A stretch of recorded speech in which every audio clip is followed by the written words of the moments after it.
So, shall we start? Neil não vai falar?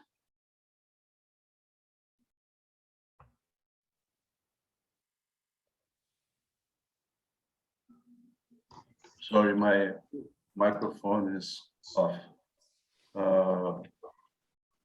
Desculpa, eu estava com o microfone desligado. Agora nós vamos começar tomando refúgio, mas antes do refúgio, vamos refletir alguns instantes. Eu não preciso traduzir. E por que nós escolhemos esse refúgio?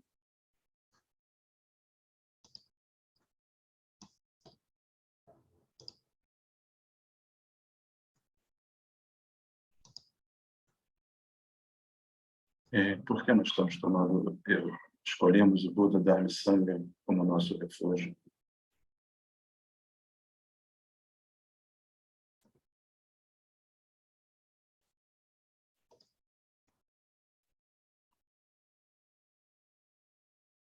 Sangye Chodan Tsoki Chonam Chanchu Badu Dali Kyatsi Dagir Chonche Gyepe Sonki Yola Penche Sangye Dupasho Sangye Chodan Tsoki Chonala Chanchu Badu Dali Kyatsu Chin Dagi Shanye Gipe Sonam Ki Rola Penche Sangye Dupasho Sangye Chodan Soki Chonala Chanchu Badu Dali Kyatsu Chin Daji Gyonye Gipe Sonanki Dula Peshe Sangye Rupa Sho.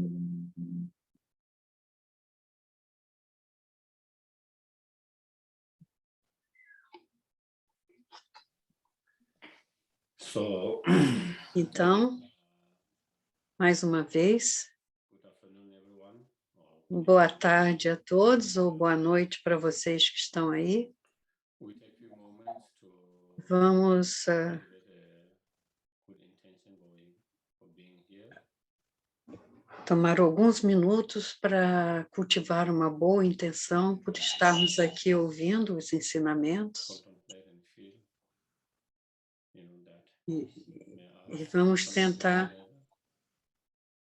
como é importante e como foi nos reunirmos com boa intenção e dedicando tempo precioso nosso para ouvirmos o Dharma e refletir sobre o Dharma, os ensinamentos, e que tudo isso se transforme em causas e condições, deixando marcas impressas em nossas mentes, compreensão correta,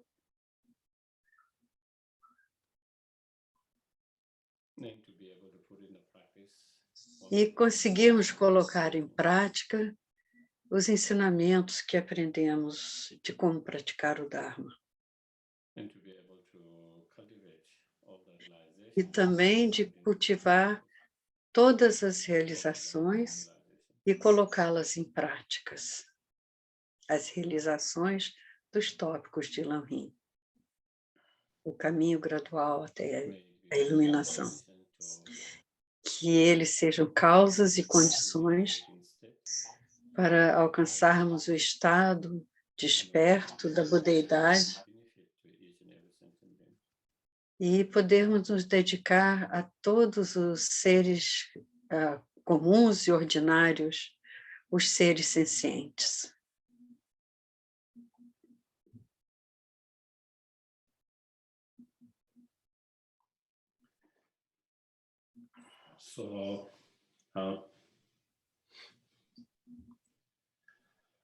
So last week we discussed Então, na semana passada, discutimos a prática das primeiras 4 perfeições, ou paramitas. Das 6 perfeições, nós estudamos 4. Moralidade, generosidade, moralidade, paciência e esforço extraordinário. E hoje vamos falar sobre as últimas 2. A quietude mental ou calma mental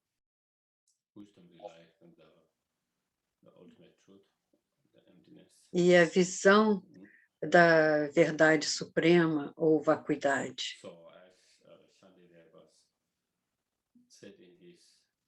Shantideva afirmou em seu livro Guia do Caminho do Bodhisattva que através da visão extraordinária vamos destruir todas as delusões.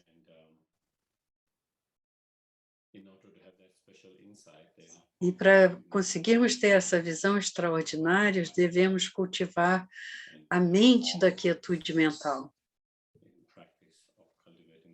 E devemos, então, começar a praticar a quietude mental, que é a finalidade de nossas práticas todas, para podermos superar todas as delusões e enganos. E para destruir todas as aflições mentais, precisamos cultivar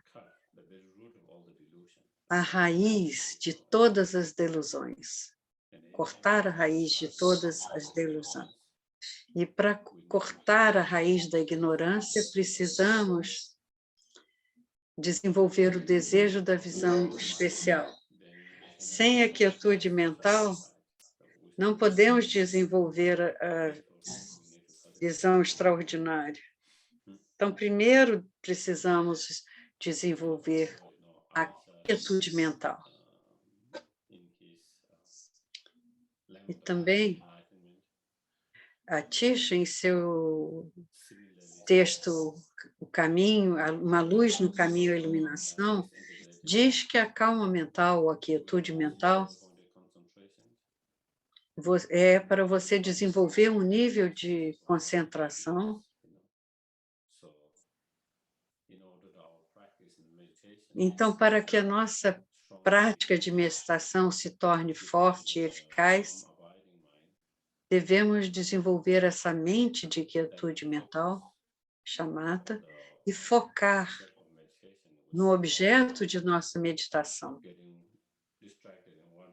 sem que a nossa mente se distraia com uma coisa ou outra.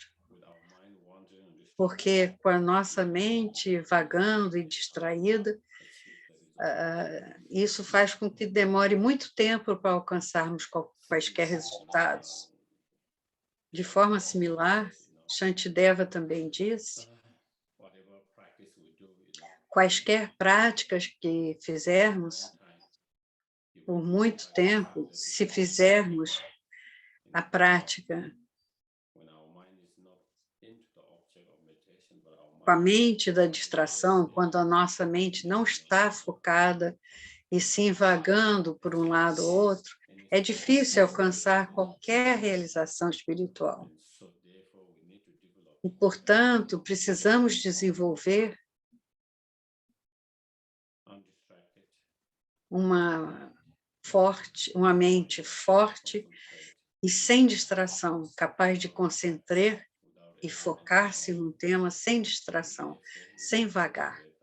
E assim precisamos, então, cultivarmos e desenvolvermos a mente da quietude mental.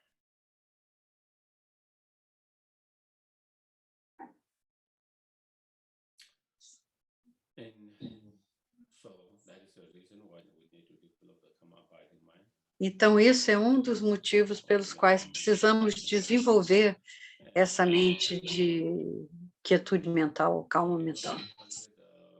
E para cultivar essa quietude mental, essa mente de quietude mental, precisamos meditar.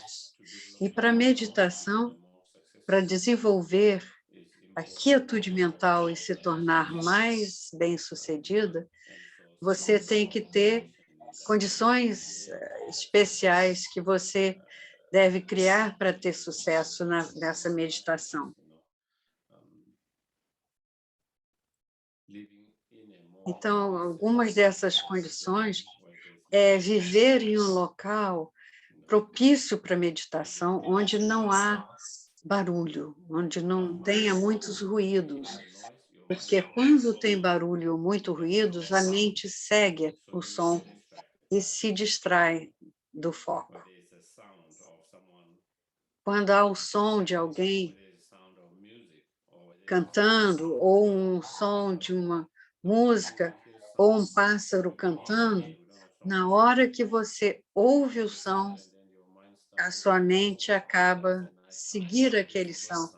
Comenta, esse som é bonito, tem um pássaro cantando, tem alguém cantando, e sua mente começa a desenvolver comentários a respeito do som e se distrai. Então, deve encontrar um local onde há menos barulho, isso é melhor.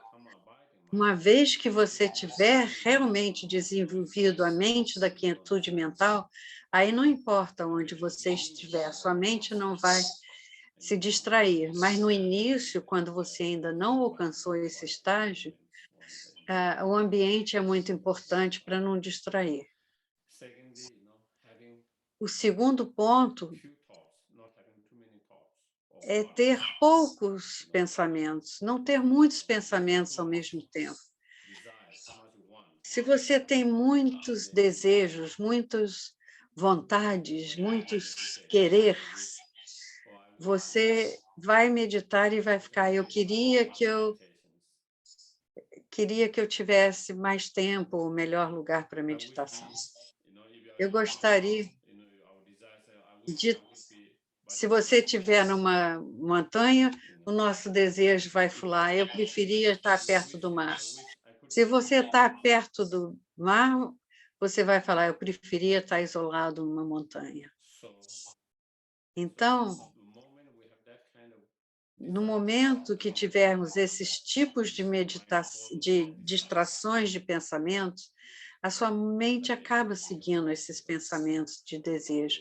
E isso se torna um obstáculo para alcançar a sua mente no objeto da meditação. Então, quanto menos desejo, é melhor.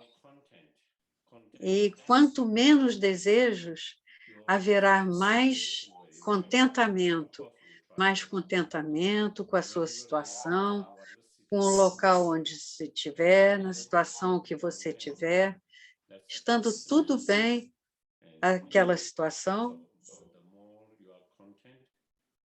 Quanto mais contentamento tiver com a situação e quanto menos desejo, menos a sua mente vai vagar e se distrair. Quanto menos a mente vagar e se distrair, mais forte e poderosa será a sua prática de meditação.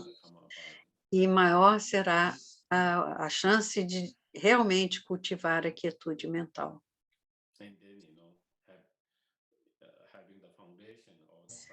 Então, ter a base, o alicerce da prática, da disciplina moral, quando você tiver essa prática de disciplina moral forte, você está livre de muitas distrações grosseiras. E quando estiver livre de todas as distrações grosseiras, é mais fácil superar as distrações sutis. Então, esses são algumas das condições para poder desenvolver a quietude mental. Quanto melhor as condições que tivermos, quando tentarmos meditar, melhor será a chance de alcançar bons resultados.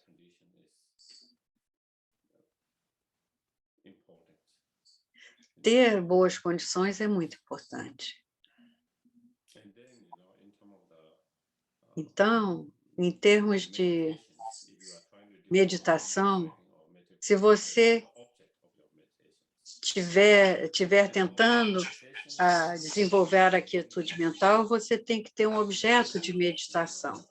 E esse objeto pode ser externo, pode ser interno, pode ser sua respiração, pode ser a imagem de um Buda. Você pode desenvolver a concentração com a imagem de um Buda, usar a sua respiração ou usar alguma coisa combinando os dois. Para algumas pessoas, usar a imagem de um Buda ou uma imagem, essas pessoas conseguem se concentrar melhor, mas para outras pessoas, concentrar na liberação, na visualização é mais difícil, então é mais fácil usar a respiração. Então, um objeto fixo não é como um objeto fixo, mas uma vez que você começar, tiver escolhido o seu objeto, então é melhor não ficar mudando. Se ficarmos mudando o objeto muito tempo demais, você vai perder a estabilidade e a concentração. Lógico, no começo, nós vamos tentar ver o que é mais confortável para a gente. Mas uma vez que escolhermos e definirmos o objeto, decidirmos qual vai ser o nosso objeto de meditação, pode também ser a própria natureza da mente. E pode ser a mente convencional ou a mente última, absoluta, para cultivar essa concentração da quietude mental.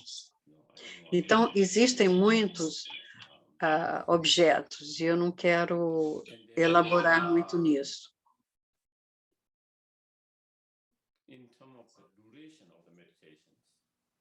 E em termos da duração dessas meditações, no início, quando você está tentando meditar, usando o objeto que você escolheu, é aconselhado, até pelos grandes mestres, os mestres com muita experiência, é que você tente fazer muitas sessões curtas. No início, fazer várias sessões pequenas, curtas, em vez de fazer uma ou duas sessões longas. É preferível fazer várias sessões breves, porque no início é mais fácil focarmos quando o tempo é pequeno, sem a nossa mente se cansar e começar a se distrair. E depois, aos poucos, muito aos poucos, quando você sentir que está melhor, que não está distraindo tanto, fugindo tanto da concentração, você procura aumentar a duração da sua meditação. Talvez no começo você faz 5 minutos em várias meditações, ou 10 minutos em várias meditações. E aí você, quando sentir mais confiança, você passa para 10 ou 15 minutos.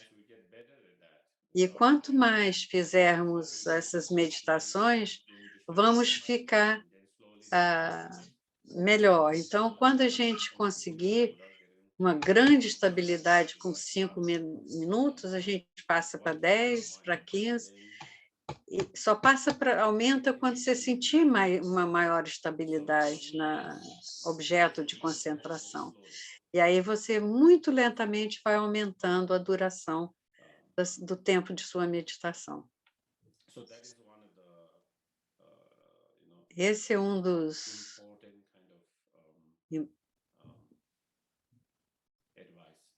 conselhos importantes que seguir vai ser muito útil. Por exemplo, na manhã, se você estiver fazendo 15 minutos, meia hora de meditação,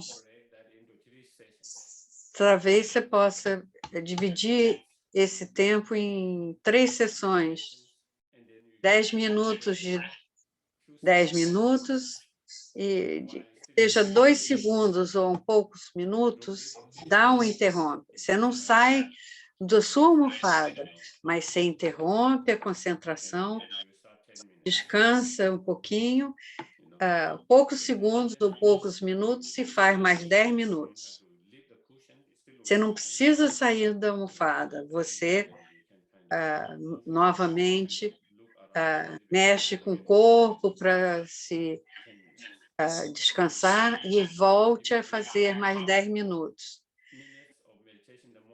Então, você, em meia hora de meditação de manhã, você pode dividir em 3 sessões pequenas. Então, se 10 minutos for muito longo, você faz isso de 5 em 5 minutos, dá uma pausinha, se mexe, abre os olhos, volta a concentrar, sem sair da almofada.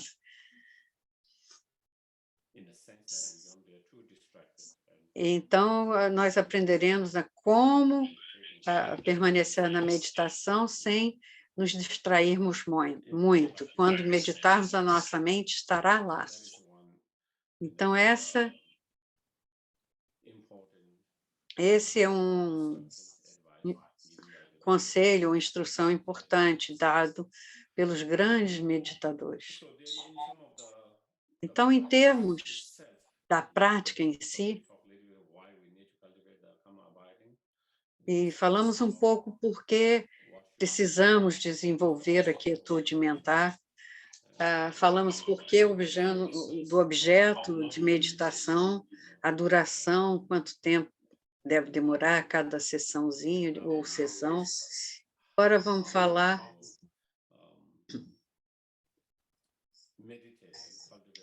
como meditar e cultivar a mente de concentração da quietude mental ou da calma mental. Há 2 formas diferentes de apresentar. Uma são os 9 estágios de meditação. É um que segue os 9 estágios, explicando desde o 1º até o 9º nível.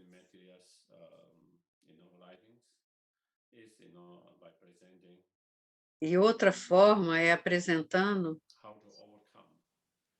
como superar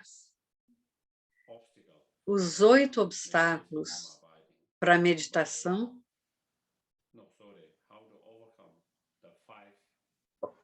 Desculpe, como superar os 5 obstáculos, as 5 falhas, aplicando os 8 antídotos. E talvez eu possa dar uma apresentada nesse ponto. E uma vez que você tem esse método, os 9 estágios vão se desenvolvendo à medida que você progride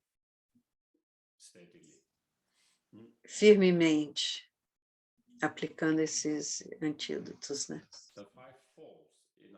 Os 5 falhas da nossa meditação são: a primeira é preguiça.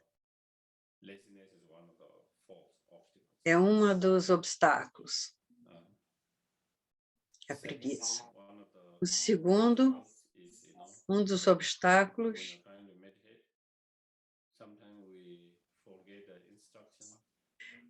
às vezes você está meditando, esquecemos qual é a instrução.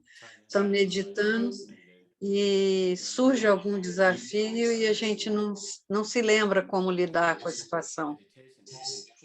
As ferramentas que devemos usar para lidar com os obstáculos surgiram. Quando surgiu o torpor, o que eu devo fazer? Então, esse é um obstáculo, esquecer a instrução. Ou você pode não se distrair tanto, às vezes, que você perde o obstáculo. Então, você não consegue mais manter, por exemplo, a imagem do Buda na sua meditação. E sua mente saiu e está fazendo uma turnê pelo mundo. E você perde o seu objeto de meditação. Você não vê mais a imagem de Buda em sua mente. Sua mente está vagando pelo mundo. Aí você perde o seu objeto de meditação.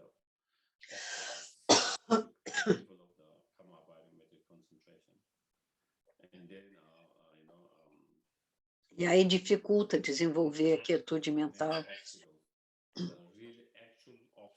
O outro obstáculo é os verdadeiros opositores, um é distração, e a outra é lassidão ou torpor. Às vezes a sua mente fica distraída ou agitada e vagueia, mas não há claridade na sua mente. Ela está meio entorpecida, meio embotada. Para poder ter boa meditação, precisamos, para poder desenvolver a shamatha ou calma baile, sua mente deve, sua concentração deve estar estável. E isso quer dizer não distraída. Mas a sua mente também precisa de ter claridade. Então, os dois principais obstáculos à meditação é distração ou agitação e embotamento ou torpor. E quando surgem esses obstáculos, outro obstáculo é quando surgem esses problemas, não aplicar o antídoto. Por exemplo, a distração surge, você fica consciente da distração e aplica o obstáculo. Ou não aplica o obstáculo quando está em fase. Uma vez que você tem uma consciência do que está acontecendo em sua mente, você aplicar o antídoto. Então, esquecer de aplicar o antídoto é quando esses obstáculos aparecem. E o quinto é que, quando você estiver livre desses obstáculos de torpor e agitação, ou distração, né? Então, você deve praticar mantendo a sua mente, praticar, manter a sua mente naquele estado. Então, você não precisa aplicar mais antídoto. E se você aplicar antídotos, essa aplicação de antídotos passa a ser um obstáculo. Então, você deve, quando alcançar esse estado onde está tudo funcionando bem, sem obstáculo, permanecer sem aplicar nenhum antídoto. Às vezes não fazemos nada e às vezes fazemos coisas demais. E as duas atitudes se tornam obstáculos. A chave é encontrar o equilíbrio.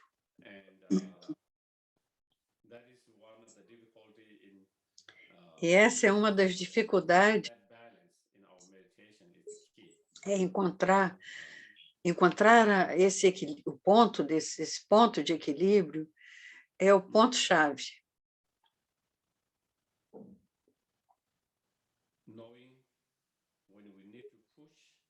Saber quando devemos forçar ou apertar, quando percebemos que estamos com preguiça, por exemplo.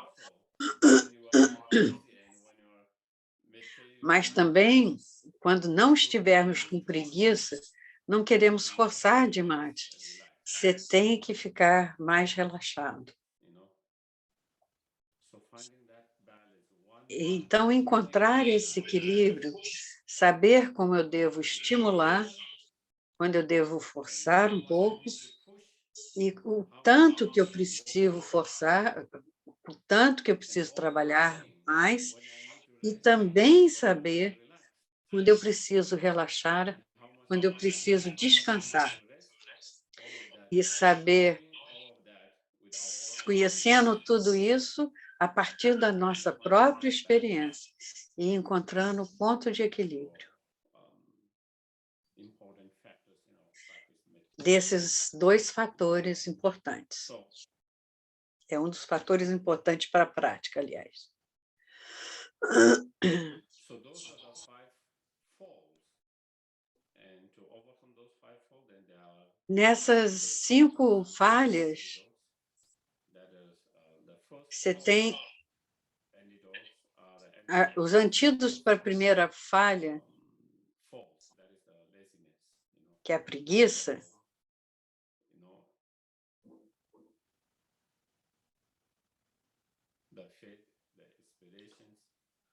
fé, inspiração, esses são os antídotos. Perseverança,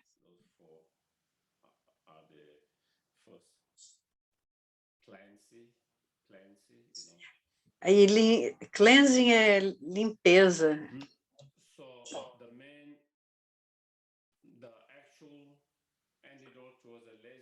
Então, o verdadeiro antídoto para a preguiça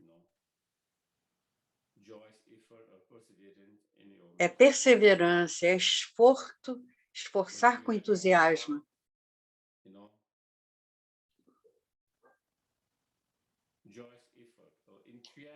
Quanto mais se esforçar com entusiasmo em sua prática de meditação, você tem menos obstáculo. Quando você não tem essa alegria e esse esforço, mas para fazer o esforço, você tem que ter alegria. Você tem que ter esse tipo de entusiasmo. Então, esse tipo de esforço entusiástico faz com que você tenha menos preguiça. E para poder desenvolver esse tipo de alegria e entusiasmo em nossa prática, precisamos ter inspiração para fazer essa prática. Um interesse, uma inspiração muito forte na prática. E para ter essa inspiração ou interesse forte na prática, você tem que ter uma fé forte na prática. Compreendendo o que a prática é, como ela pode me ajudar em tantas formas diferentes. No nível temporário, no nível longo prazo. E quanto mais contemplarmos sobre isso, mais fé teremos na nossa prática, mais interesse teremos para desenvolver aquela prática. E mais aspirações fortes haverá para desenvolvermos essa prática. Isso fica cada vez mais forte, esse esforço entusiástico. E com isso, com esse esforço alegre, entusiástico, você, como resultado disso, desse esforço e perseverança com alegria, você desenvolve uma maleabilidade que é resultado da prática, resultado do seu esforço entusiasta.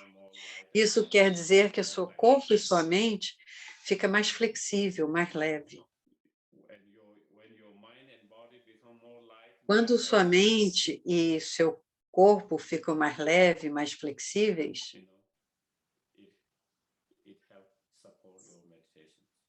isso ajuda a sustentar as suas meditações e a sua prática.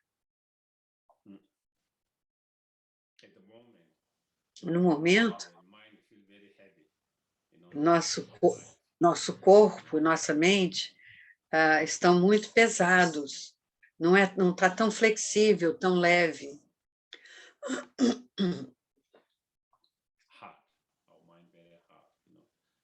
Isso torna a nossa mente mais rígida, não tão flexível.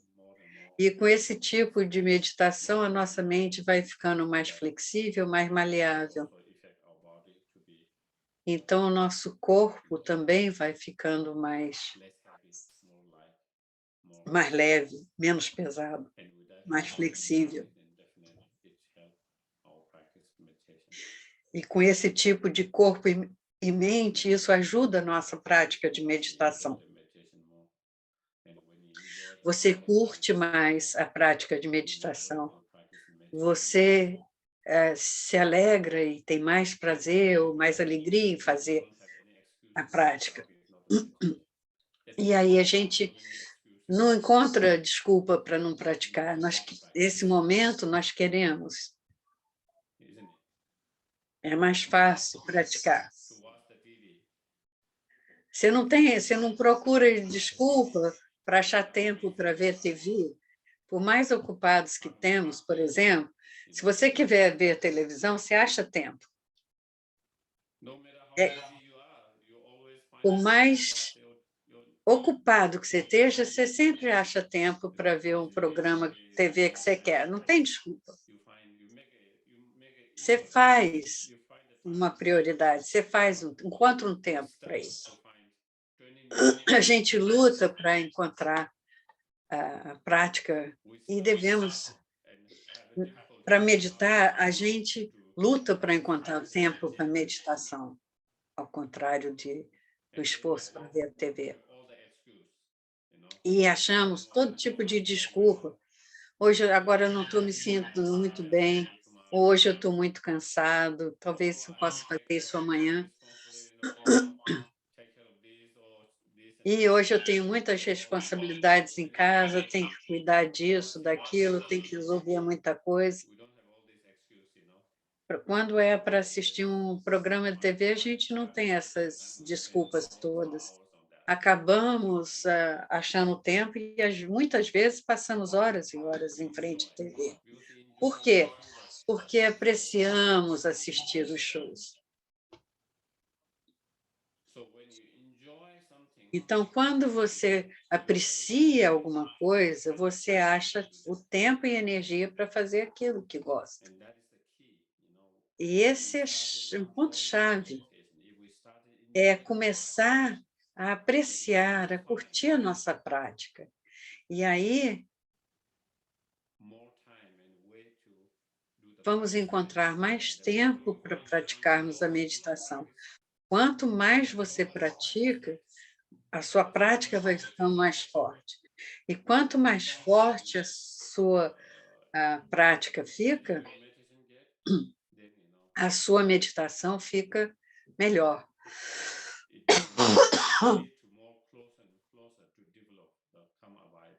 E leva você cada vez mais próximo de desenvolver a quietude mental.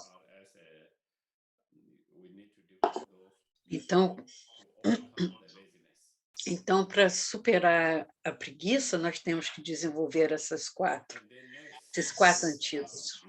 E depois o próximo é esquecer as instruções. Então, para superar isso, os antídotos, precisamos desenvolver a atenção plena, a lembrança, a memória. E a atenção plena é o estado da mente que mantém na mente o objeto de familiarizar. Então, se é manter na mente a imagem de um Buda ou de alguma outra coisa, você tenta utilizar essa mente de plena atenção para não esquecer o objeto, não se distrair desse objeto. Então, a função dessa atenção plena é não se afastar do objeto, não se distrair do objeto. Então, quando você tenta desenvolver uma meditação de quietude mental de chamata forte, você precisa desenvolver sempre essa atenção plena. a mindfulness, a atenção plena. Estar no momento presente. E isso significa que a sua mente está no objeto. E sua mente não está no passado ou no futuro, vagando para algo do passado ou para algo que ainda não aconteceu. Se deve manter a sua mente no momento presente, que é concentrar-se no objeto.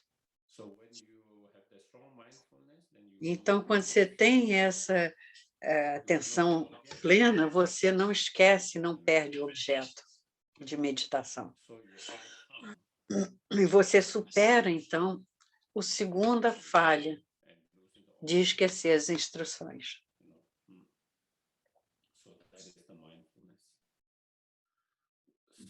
Então, é desenvolver a plena atenção. E para superar a terceira falta, que é a distração e o torpor, agitação e torpor.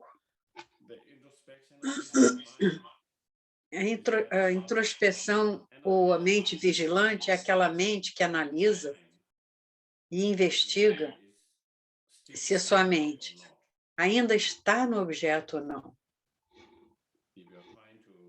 Se você está tentando meditar num objeto de meditação,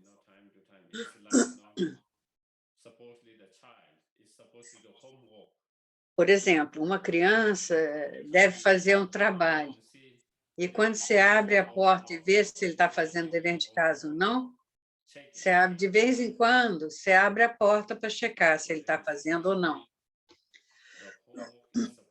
Se ele está fazendo o dever que ele devia estar fazendo, é assim também, é verificar a sua mente, se você continua fixo naquele objeto. E fixo naquele objeto, ou se sua mente está vagando para algum lugar, ou se minha mente está se distraindo, ou se minha mente está sob a influência da lassidão, e analisando como a mente está de tempos em tempos, é como você evita isso.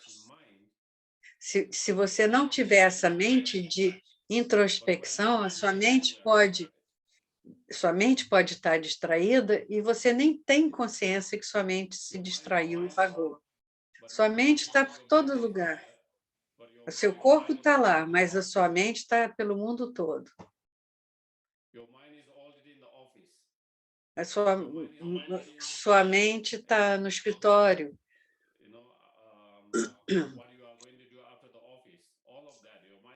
Sua mente está no lugar que você costuma frequentar quando sai do trabalho.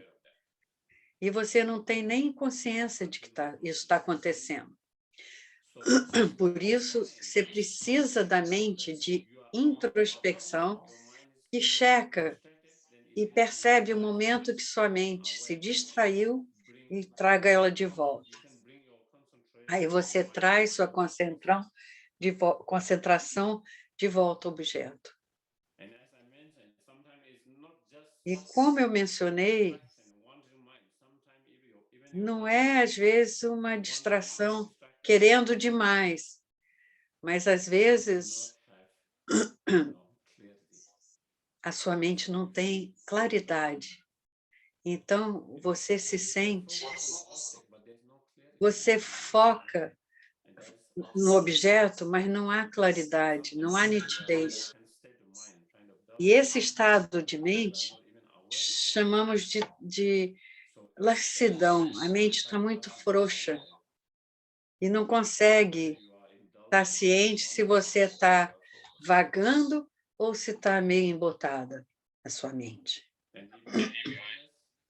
Se você está com laxidão, você deve aplicar a mente e aplicar o antídoto correto para sair desse estado de agitação ou laxidão. Então, no treinamento da quietude mental, há muitos...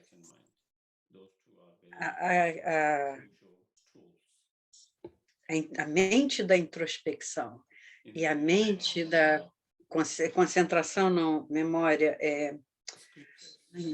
fugiu agora. Plena atenção são os 2 pontos mais importantes dessa meditação. Então, o exemplo de treinar a nossa mente é como alguém tentando treinar um elefante selvagem. Como, por exemplo, nos tempos antigos que procuravam treinar um elefante selvagem, eles tinham um gancho para bater na tromba, para subjugar o elefante. E usando esse objeto, ele pacificava o elefante. E, de forma semelhante, a nossa mente vagueia. E, para treinar a mente,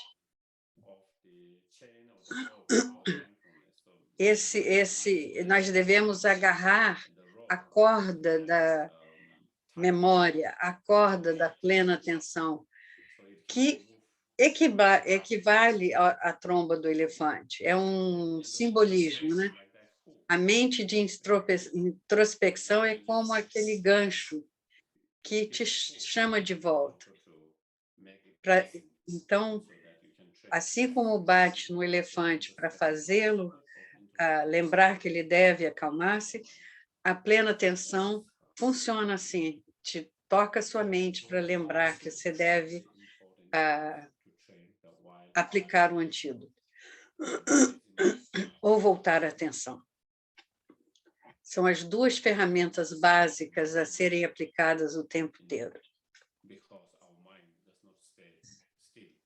Porque nossa mente não permanece num ponto só por muito tempo, está sempre ocupado, indo para cá e para lá, como um macaquinho.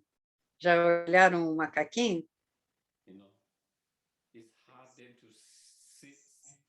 É difícil até ele ficar sentado.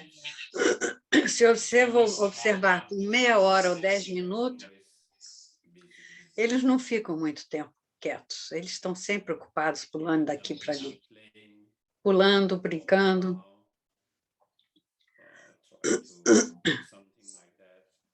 Mexendo nos pelos, coçando ou fazendo com outros. Sempre fazendo alguma coisa. Eles não conseguem ficar parados a maior parte do tempo. E nossa mente é assim também. E para cultivarmos a quietude mental, nós precisamos desenvolver essa quietude, essa habilidade de não agitação. Então, começamos com níveis mais grosseiros de obstáculos, né, de agitação ou de laxidão. Às vezes, distrações internas. Quando você perde o objeto da sua meditação e a mente vaga, essa é a distração pior. Você está a alcançar a imagem do Buda em sua meditação e sua mente está em outro lugar, e você já perdeu o objeto. Então, em vez, na distração sutil, você ainda não perdeu o objeto. Uma parte da sua mente está focada, concentrada no objeto, e uma outra parte da sua mente está saindo e vendo alguma outra coisa. Vocês compreendem?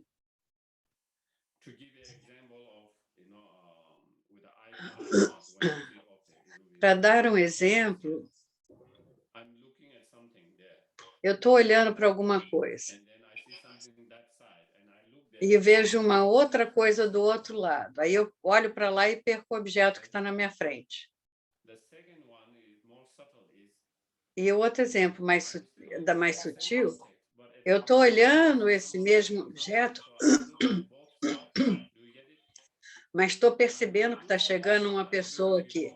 Eu não percebi o objeto que eu estava olhando à minha frente, mas a minha mente está percebendo que vem outra pessoa do outro lado, que está andando para lá e para cá. Eu faço as duas coisas. A nossa mente, no nível mental, funciona assim também. E o mais sutil ainda, apesar de, mesmo estando destrutada, percebendo essa pessoa indo para lá e para cá, quando mais sutil, a sua mente, você percebe quando a sua mente vai começar a observar a pessoa. Já com relação à laxidão ou torpor,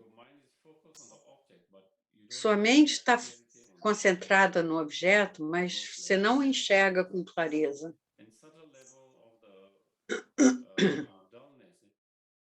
E em determinados da laxidão, mesmo tendo clareza, claridade, nitidez, mas não há intensidade.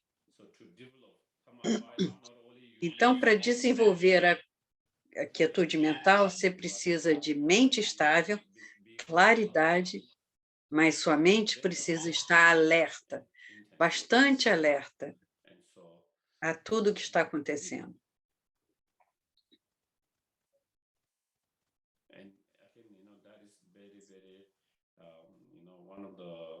E isso é muito, muito especial e único.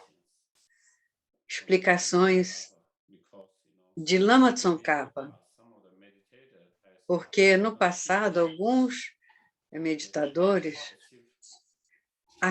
pensaram que tinham alcançado um nível de shamatha, de quietude mental, porque suas mentes não estavam distraídas, estavam estáveis e viam o objeto com claridade, nitidez. Só ter isso, a estabilidade e a claridade, não é quietude mental.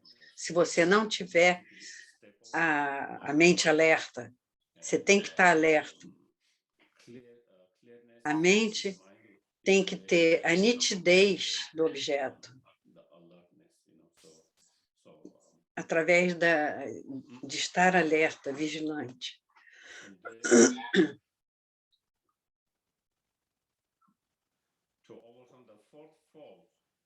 Agora, para superar a quarta falha de não aplicar o antídoto,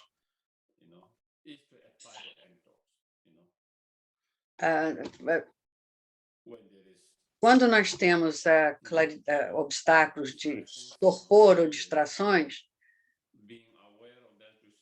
estamos cientes dessas distrações e trazer a nossa mente de volta ao obstáculo. E no momento que você está consciente de que sua mente vai distrair, você não permite que sua mente fuja, e você, com a sua plena consciência, você usa plena atenção para trazer sua mente de volta à meditação. E mesmo quando você tenta fazer isso, às vezes a distração externa é tão forte que pode surgir um desejo forte, alguma coisa assim, e você tem que superar esse desejo, essa vontade, para a mente poder liberar e soltar, e concentrar nesse objeto. Então, você medite na natureza de impermanência do objeto, ou a falta de... aliás, medite também na vacuidade, que o objeto não tem existência própria, e você afasta do desejo por aquele objeto, né? você vê, você então é levado a se afastar desse objeto de desejo e pode se concentrar no objeto de meditação. Isso aqui é apenas algumas ideias. As mentes são distraídas por coisas diferentes, pode ser por raiva, por medo, por desejo, por qualquer coisa. Aí você tem que implementar. E no caso de laxidão, o torpor, o estado da mente de laxidão é quando a mente fica meio para baixo, você tem que elevar a sua mente. Por exemplo, você está usando a imagem de Buda como objeto de meditação. Então, às vezes, quando você fica meio embotado, sua mente tenta visualizar aquela imagem mais clara. Procure botar mais luz na imagem. À medida que você ver aquela imagem mais iluminada, sua mente se torna mais alerta. Sai daquele estado de embotamento, colocando mais luz na imagem que você está visualizando. Ou se você está só tentando imaginar... Não entendi. Os detalhes. Então, quando você sente que você está entrando num torpor, aí vai no detalhe, que isso vai te despertar.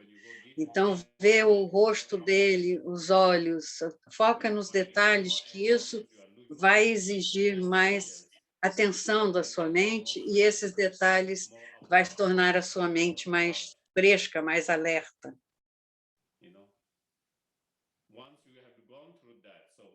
Uma vez que você tiver passado por tudo isso, sua mente está mais fresca, mais alerta, mais desperta, aí você volta a focar na imagem do Buda, sem focar nos detalhes necessariamente.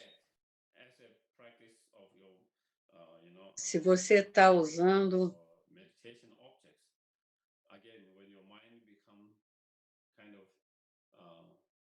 Eu não sei, entendi a oração, mas não sei se é isso.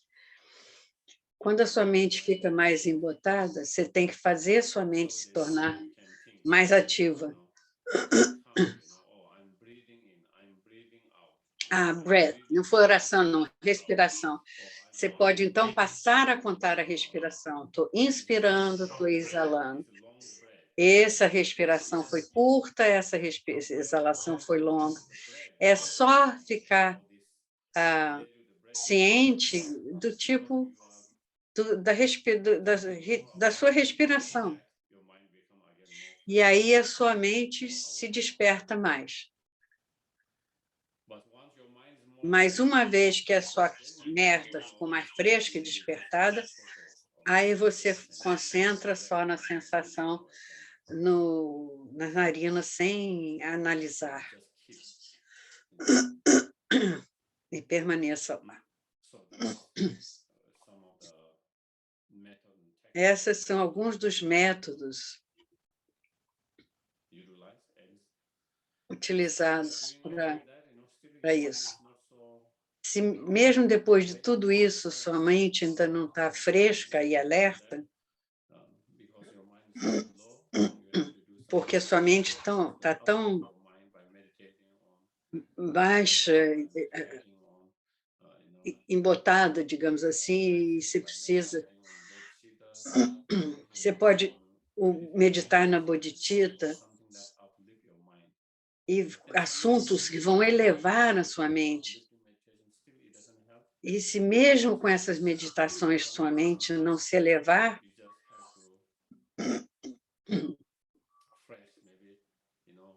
mesmo então você terá que refrescar mesmo fisicamente, lavar o rosto com água fresca para refrescar. E, às vezes, você tem que interromper, sair e receber um pouco de ar puro no rosto e depois voltar e tentar meditar de novo.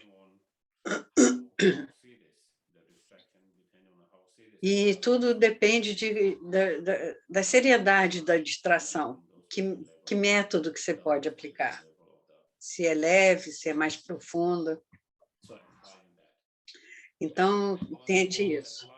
E o quinto obstáculo é aplicar demais os antídotos. Quando a sua mente não está mais distraída e nem está sob a influência do torpor, a laxidão, então você não tente fazer nada.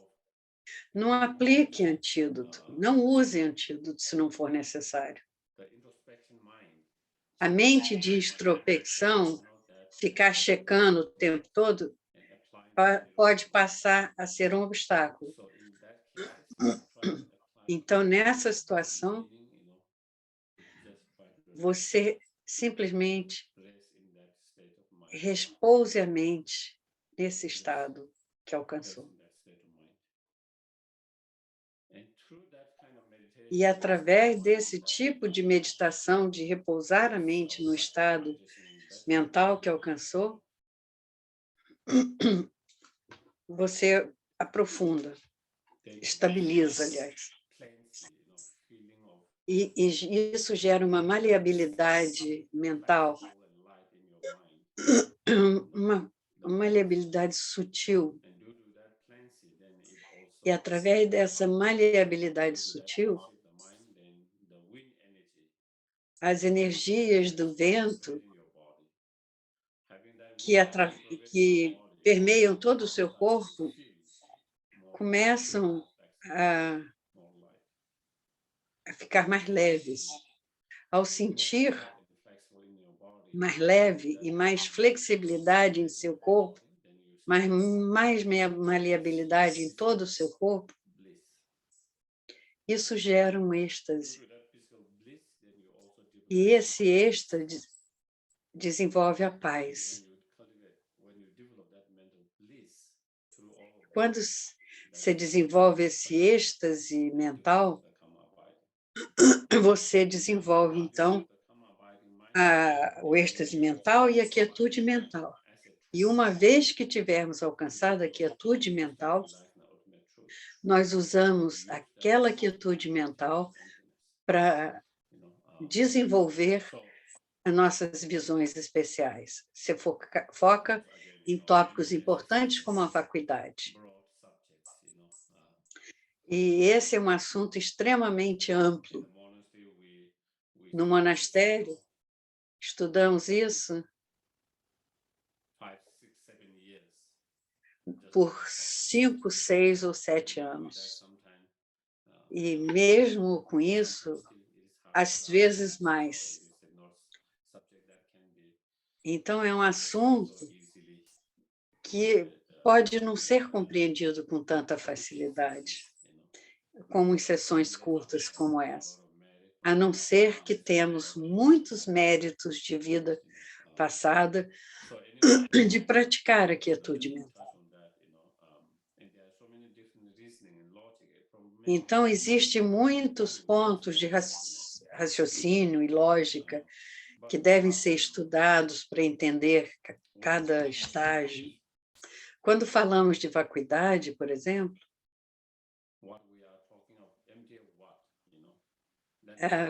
perguntamos, vazio de quê? É vazio de quê? Porque quando você fala que está vazio, pode estar vazio de um monte de coisas.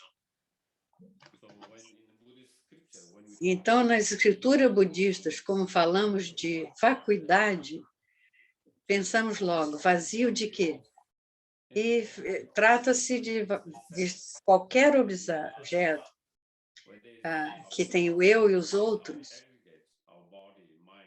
Eu tenho meus agregados, meu corpo, minha mente, sensação, discriminação, formações kármicas, todos os agregados, objetos externos ou internos, de que eles são vazios? Estão todos vazios de existirem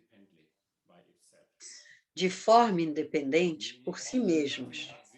E isso significa que nada existe independentemente por si mesmo. Tudo que existe, independentemente, depende de outros fatores. Nada pode existir independentemente sem depender de outros fatores. Portanto, todos os fenômenos são vazios de existência independente.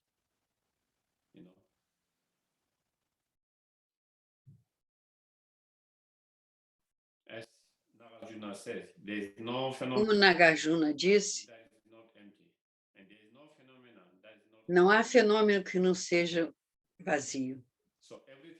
E não há fenômeno que não seja dependente. Porque tudo é interdependente. Portanto, tudo, não há nada que exista de forma independente. Portanto, tudo está vazio de existir de forma dependente. Não há nada que existe independentemente por si só. Mas o problema é que quando usamos esse tipo de mente de raciocínio e da forma como analisamos, investigamos, examinamos, nós sabemos que todas as coisas parecem existir de forma independente. Nada parece existir, mas nada existe de forma independente. Mas o problema com a gente é que quando a gente usa esse raciocínio, nós não entendemos isso por causa das nossas impressões do passado. Tudo surge de forma independente para a nossa mente, sejam objetos externos ou objetos internos da mente. Tudo parece existir independentemente por si só. Mas não só isso, mas a nossa mente também segue isso, percebe e acredita que todos os fenômenos existem de forma independente por si só. Na base dessa percepção, aí surge apego à raiva. E através de apego e da raiva, a mente é agitada, experimentamos sofrimento. E devido ao apego e à raiva, agimos, nos envolvemos em ações que pode ferir ou magoar alguém. E criamos, então, karma negativo. E como resultado disso, vamos ter que experimentar sofrimento em nossas vidas, atuais ou futuras. E criamos, quanto mais mal criamos para os outros, mais sofrimento criamos para nós. E todas as nossas delusões é devido àquela ignorância que acredita que o objeto exista por si só, de forma independente. Independente por si só.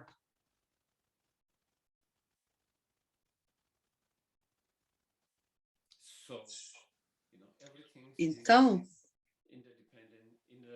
tudo é interdependente, interconectado, interligado. E vou dar alguns exemplos.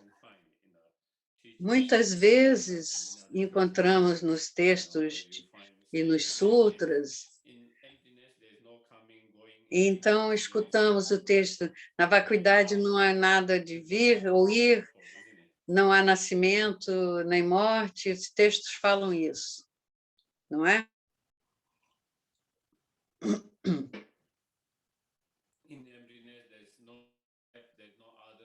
Não há eu, não há os outros, não há aquilo, não há aqui, não há lá. Então, tomando o exemplo de ir e vir.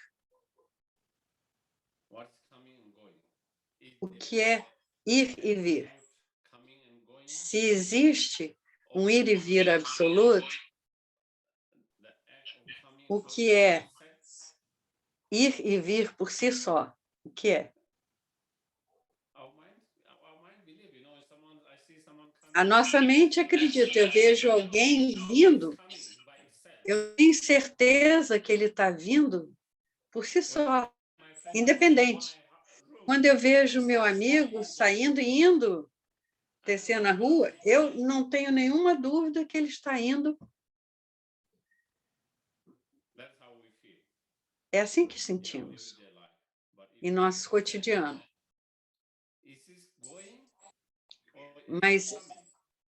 Mas ele está indo ou ele está vindo?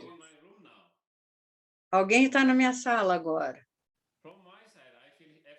Do meu lado, eu vejo que ele está indo.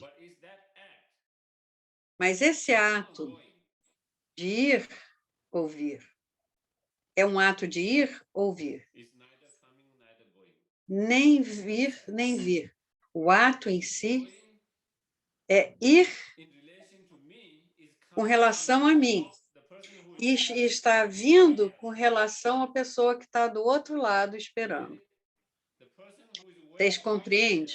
A pessoa que está esperando para pegá-lo, para a percepção daquela pessoa, ele está vindo. Da percepção de vida dele, aquela pessoa está chegando. E do meu ponto de vista, ele está indo. Quem está certo, quem está errado? Ele está indo ou vindo?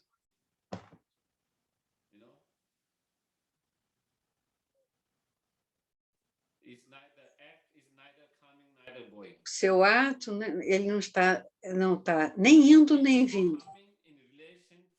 Só está vindo com relação à perspectiva daquela pessoa e está indo com percepção minha. Ele só está indo pela perspectiva daquela pessoa. E pela minha perspectiva, ele está indo. Mas o ato em si, ele não está nem indo nem vindo. Não é interessante?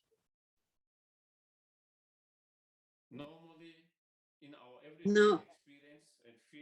E mas na nossa experiência, no dia a dia, a gente não vê isso. A gente fala que ele está, de forma absoluta, ele está indo. E a outra pessoa tem certeza que ele está vindo. Mas se analisarmos isso a fundo, nenhum dos atos em si não está nem indo nem vindo. E isso é só com relação a outros fatores que se pode dizer que ele está indo ou vindo. O ato de ir ou vir depende da relação com outros fatores. Não está vindo nem indo independente por si só.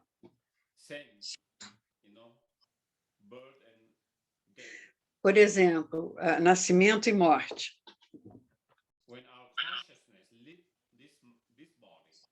Quando nossa consciência deixa esse corpo, imediatamente, do ponto de vista budista, ele renasce no bardo, num estado intermediário. No momento que essa consciência sai desse corpo, então, simultaneamente, ele renasce no bardo. Então, quando a minha consciência sai do meu corpo, está morrendo ou está tomando um novo renascimento? Normalmente, do meu ponto de vista, nosso ponto de vista, está morrendo. Mas, do ponto de vista do bardo, está nascendo. E os dois acontecem simultaneamente.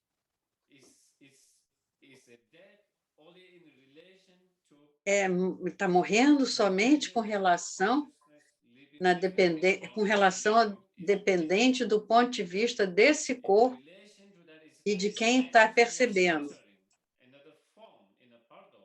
E em relação de um outro corpo que ele está tomando no bardo, é renascimento. Portanto, por si só, aquele ato não é nem morrer nem nascer. Morto por ponto de vista desse corpo e renascimento do ponto de vista do bardo, do estado intermediário. Mas por si só, não é nem morte, nem renascimento.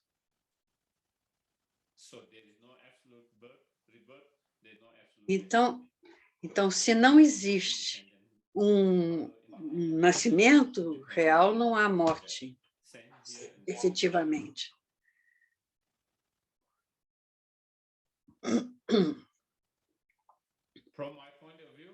Do meu ponto de vista, eu estou morto. Aqui ou ali, do meu ponto de vista, você está lá. E do seu ponto de vista, eu estou aqui. Então, não existe um aqui e o ali absoluto. Está tudo relacionado a outros fatores. Está relacionado de sua parte, e dependendo disso, eu estou aqui. E é correto. Do seu ponto de vista, eu estou aqui, com relação a você. Mas, independentemente, não há um aqui e um ali. Ou em relação a outros fatores, é o mesmo. O mesmo com relação a eu e os outros. Tudo depende de como surgem com relação a outros fatores. Nada existe absolutamente, totalmente por si só. Sempre depende, sem depender de outros fatores. Isso não existe. Como eu já disse, o nosso problema em nosso cotidiano, nosso dia a dia, há a aparência de existir de forma independente por si só. E não só isso, mas eu acredito, e isso leva a problemas.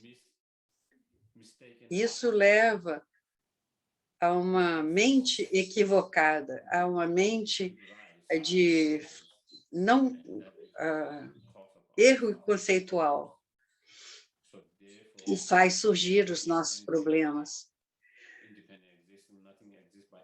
Então, temos que realizar que nada existe independentemente, que todos os fatores dependem assim. E eu acho que eu já falei de uma forma forte sobre esse tema, pelo tempo que temos. Então, se alguém tiver alguma pergunta ou quiser compartilhar algo.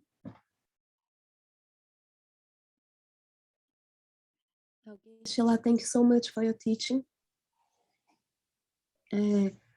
Não entendi. Eu queria te perguntar algo sobre Shamatha. Não sei se eu ouvi direito. Que podemos desenvolver a mente, Shamatha com relação à mente, seja convencional ou virtual, mas como podemos fazer isso? Como funciona para você fazer essa análise da mente com Shamatha e Vipassana?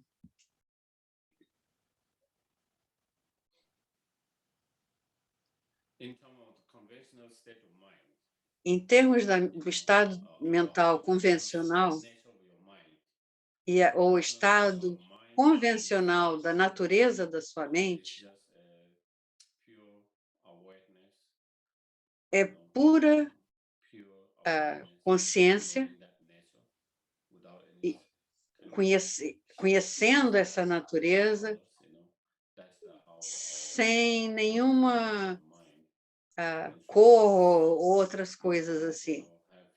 Ver só a natureza de nossa mente. Em outras situações, você tem excesso de mente racional e mantém a sua mente, mantendo aquele objeto da mente convencional, não permitindo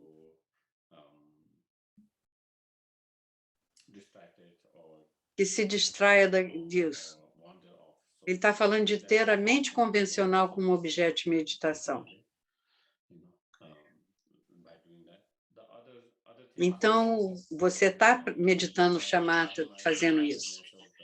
A outra coisa, você tenta analisar a natureza última da mente. E quando você alcança a compreensão da natureza última da mente, que é vazio de existência inerente, e quando você alcança esse tipo de compreensão, você então tenta manter a sua concentração, a sua mente, naquele estado mental de vacuidade que você alcançou, e mantém isso sem distração. E é assim que você pode desenvolver shamatha utilizando a mente não convencional. Segundo o Tantra, algumas técnicas dizem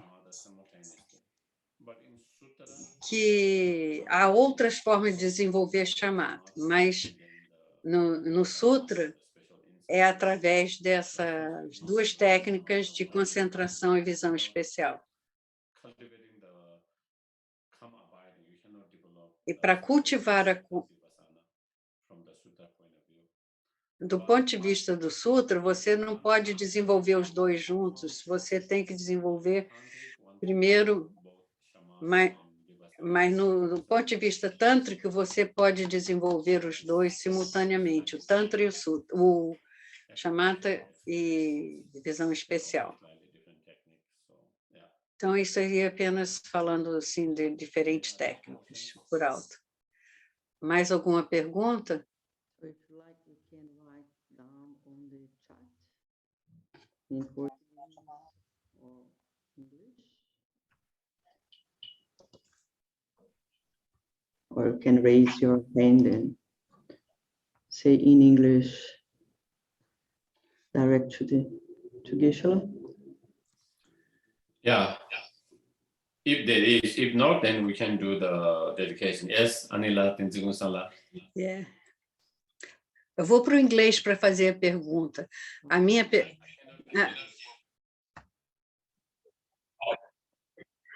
Okay. Eu vou no inglês, o que eu vou perguntar a ele é falar que muitas pessoas confundem duas palavras em inglês, que é awareness e mindfulness. Just wait a bit, Thiago. E ele, para ele explicar. In Portuguese, and then she's going to ask in English. Then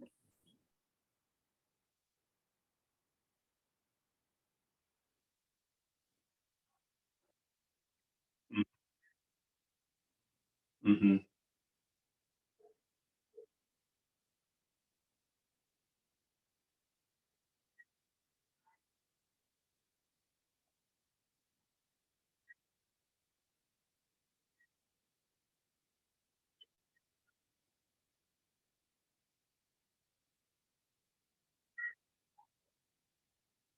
Mm-hmm.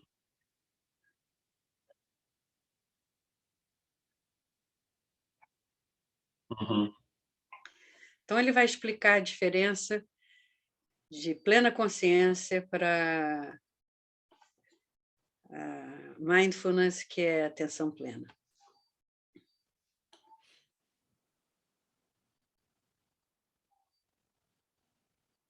I think you can answer, Geshe-la. Beg pardon? I think you can answer. She's translating already. So Então, question is what is the awareness and what is mindfulness? yes. Yes, I think you mentioned that. Yeah, we get confused what is A awareness gente- and what is mindfulness. Então, ele perguntou se é para saber o que é awareness, ou plena consciência, e mindfulness. Plena consciência, ou awareness, e também a mindfulness, da forma que é utilizada hoje em dia, é utilizada de uma forma muito solta. Diferentes professores falam de formas ligeiramente diferentes. Mas quando nós precisamos ter preciso, a mindfulness é um fator muito importante. É a mente, é o fator mental da mente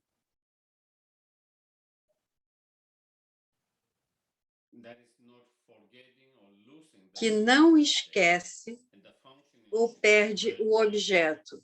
E a função dessa mindfulness é não se distrair e não perder o objeto. E awareness, que é plena consciência, a gente fala, algumas pessoas falam a sabedoria, algumas pessoas falam awareness, que é plena consciência para a gente.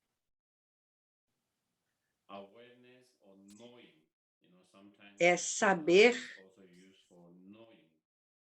também é usado como saber. Quando você está ciente, que você sabe,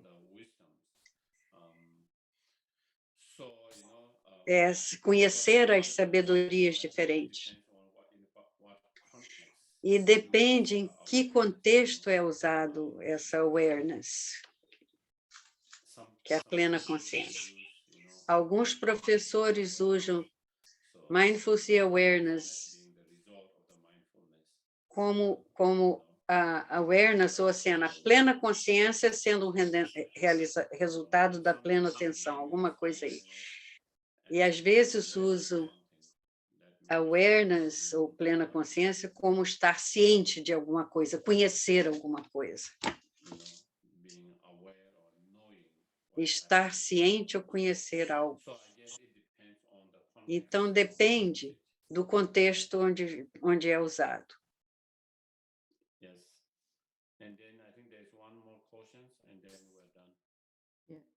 Is okay, Geshe-la?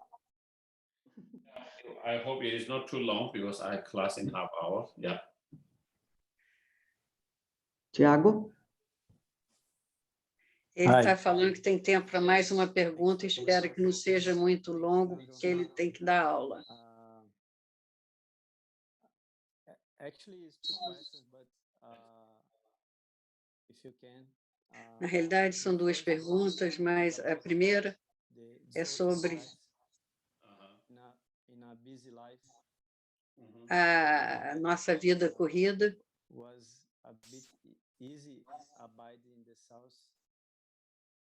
Eu não estou entendendo.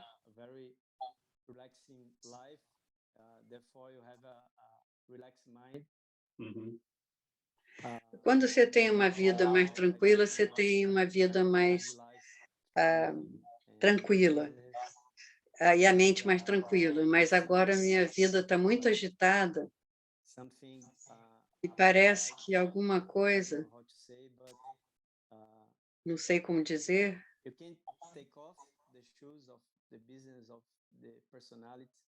que eu não consigo de noite tirar o sapato da pessoa ocupada. E como funciona com o senhor numa cidade ocupada, permanecer na natureza calma? Às vezes fico agitado com a situação. E acho que eu posso parar, mas muitas vezes ainda é meio agitado. Eu gostaria de escutar do seu ponto de vista como permanecer em nossa própria natureza quando você está numa cidade tão agitada. E a outra pergunta é sobre a expressão de quando falam is kind of the same thing. I think of what Buddhism calls Buddha nature or Dharmata. eu não sei de que ele estava falando, mas ele falou que acha que é a mesma coisa de quando ele fala da natureza búdica, mas na meditação, na Vedanta que ele está falando. You can't experience because it's your very nature. Vedanta fala que não podemos experimentar a nossa experiência, mas podemos permanecer nessa natureza. E eu não sei se podemos ter essa experiência direta da nossa natureza da mente do ponto de vista budista. Eu não sei como isso é no budismo. Essa pergunta vem à minha mente. E é um pouco diferente, a abordagem do Vedanta é diferente, eu não sei como funciona no budismo. Eu não sei se você entendeu minha pergunta. Ele disse, não totalmente, eu entendi alguma coisa. E, mais uma vez,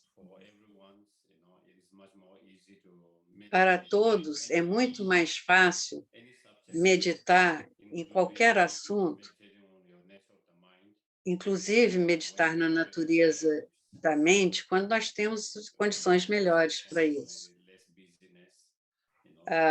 Como eu disse, as melhores condições com relação a barulho, agitação e tudo isso, especialmente para praticantes que querem isso, para principiantes. Com praticantes mais experientes, para eles não fazem muita diferença. Então, no momento que eles entram e ficam muito conscientes do que está acontecendo na natureza de sua mente, ainda pode trabalhar mentalmente e emocionalmente, apesar de toda a agitação à volta. Mas, no início, as condições têm que ser apropriadas, digamos, para alcançar o mesmo resultado. Então, o ambiente é importante no início, mas também não é impossível. É possível aplicar uma meditação quando estivermos menos agitados e trazer essa meditação e procurar ser mais atento do que das condições, apesar das condições adversas, digamos assim. E depois, então, tentar permanecer e lembrar da natureza da nossa mente. E aplicar, e meditar, reconhecer a natureza da nossa mente o máximo possível. A natureza última da nossa mente, que é vazio. Vazio de existência inerente. A situação é vazia de autoexistência. A própria experiência que você estiver tendo com a meditação, isso também é vazio de existência independente. Então, no momento que algo acontece, alguma experiência surge, quando você lembra dessa experiência, quando surge aversão ou raiva ou alguma coisa com relação a essa experiência, você então aprende que essas experiências também são de natureza. Nós não conseguimos encontrar essas experiências efetivamente existindo por si só em algum lugar. Quando você descobre que não há nada efetivamente a que se agarrar como é autoexistente, você então relaxa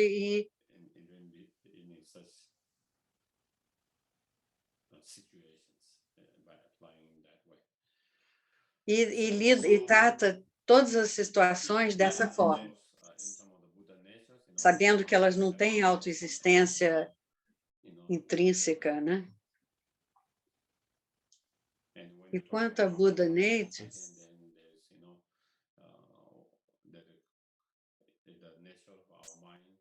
a natureza da nossa mente é inseparável do Buda.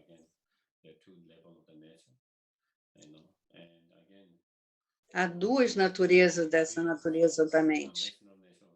A natureza convencional da mente, e mesmo que Buda tenha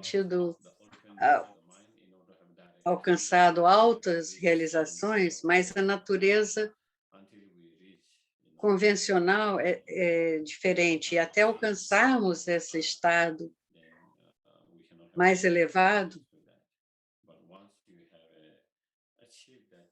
mas uma vez que tivermos alcançado um patamar de, você terá acesso a essa natureza da mente através das nossas meditações, nossas técnicas de meditação.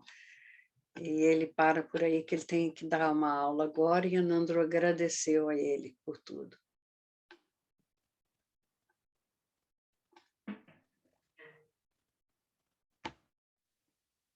Eu vou mudar, que eu tenho que acompanhar o Neil aqui. Depois eu volto qualquer coisa.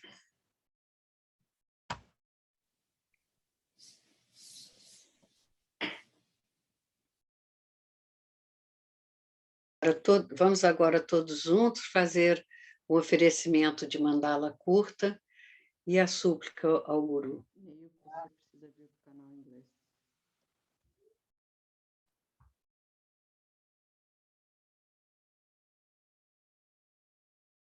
Você tá bloqueado, está com o microfone fechado. Eu estou mudo, desculpa. Eu estou no canal em inglês, mas estou mudo.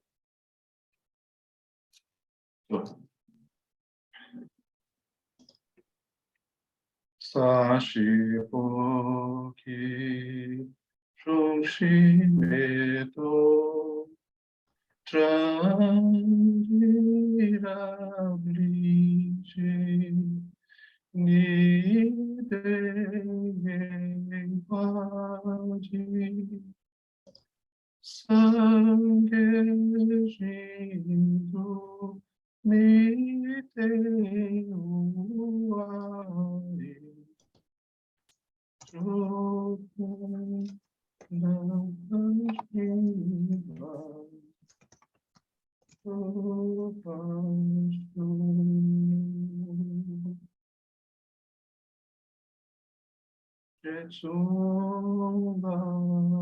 Amen. Ute prateshi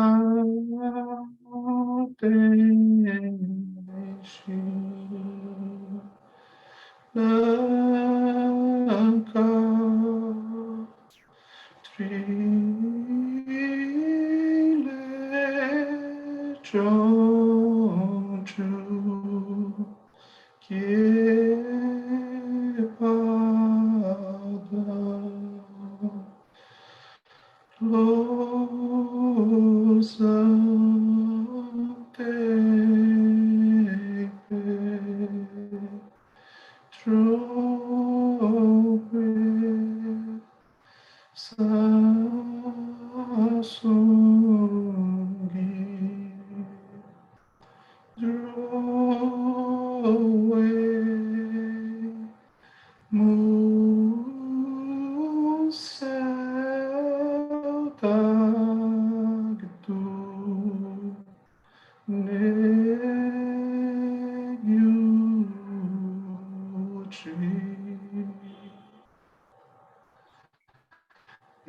Guru Ratnam Mandala Kaniraya.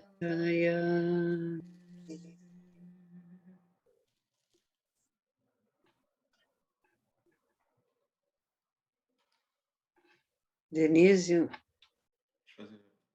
oferecimento.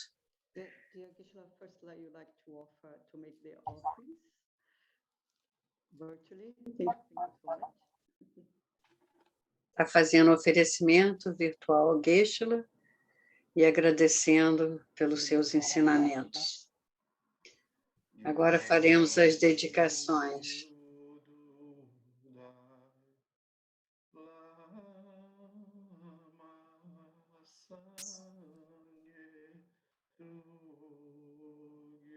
Nós vamos fazer em português enquanto Neil faz em inglês.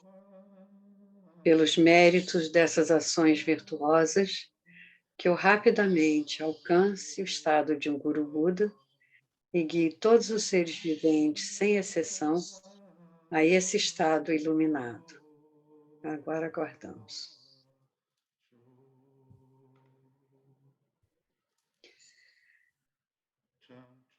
Que a suprema joia da Bodhicitta, que ainda não surgiu, surja e cresça. E que aquela que já surgiu não diminua, mas aumente cada vez mais e mais.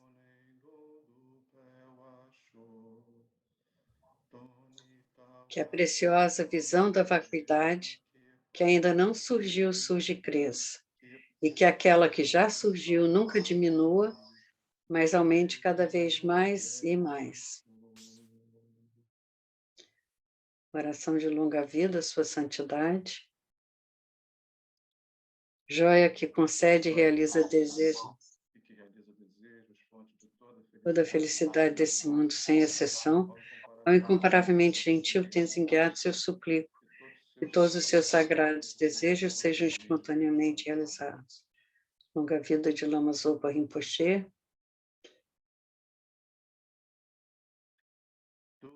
Ó Lama, que mantém o caminho moral do conquistador, que serve como generoso que tudo suporta, sustentando, preservando e espalhando a doutrina vitoriosa de Manchunath, que realiza com maestria orações magníficas das três joias, Salvador meu e dos outros seus discípulos, por favor, tenha uma longa vida. Thank you very much, everyone. Thank you.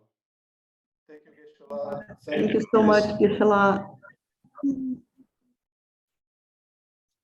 Yes, thank you. Thank you. Oh, thank you. Thanks so much. Thanks. Thank you. Thank you. Thank you.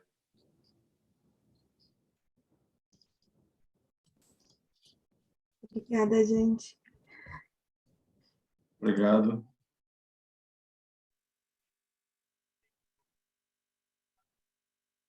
Muito obrigada. Foi ótimo. Está me ouvindo?